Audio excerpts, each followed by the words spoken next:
Welcome to Poets from the Neighborhood. My name is David M. Harris. And I'm Susie Margaret Ross. We hope you'll enjoy the poems we'll be reading today. Poems written by your friends and neighbors. This is mine. Breach. Richard and I used to go driving every weekend, exploring roads we had never noticed before, giving ourselves over to the surprises of randomness. But we got lost again and again and again as we surrendered to the fences of estrangement and sought separate caves for sleep. When asked, "Why do you want to be a horror fiction writer?" the Vanderbilt freshman says, by Dana Malone. It's why I had to see it on the screen, the rant that made Kathy Bates axe the foot of James Caan. What a reader, rabid for her own way, in no way thinks it twisted to kidnap her favorite author, demand a rewrite. As for me, I won't say much out loud, but watch for what I do with horror on the page. Picture it. Life that lauds the antagonist without as much emphasis on what the protagonist thinks about being stuck in the woods. The wanting to write and revise the world I create as if keeping a limb depended on it. In the darkness of the heart, this is mine. I walk through the catacombs of my soul. The bones of my secrets taunt me. I search for the stream of forgetting, the land where the heart is whole again. One of my own poems in the form of letters. Dead Letter Office, Lyndon B. Johnson.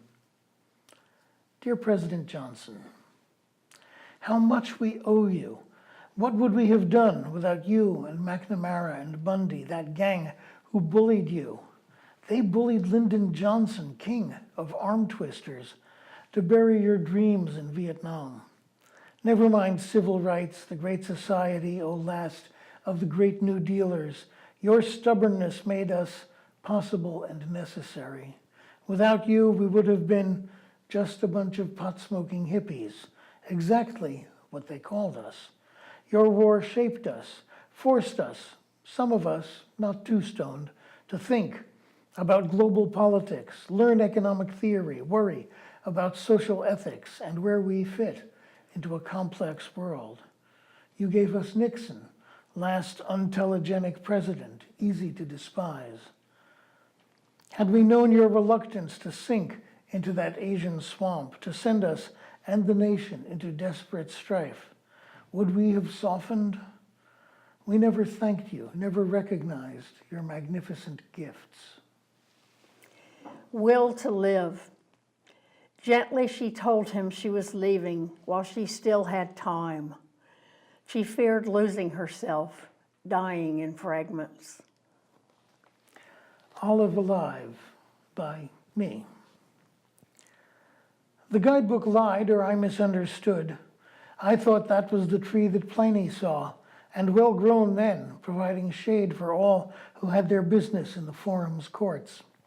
Some Roman forebear put an olive tree beside the grape and fig in Rome's old heart. No one knows when. The tree I saw was new. That was the one transplanted, Google says, just 60 years ago, a stand-in for the depths of human time.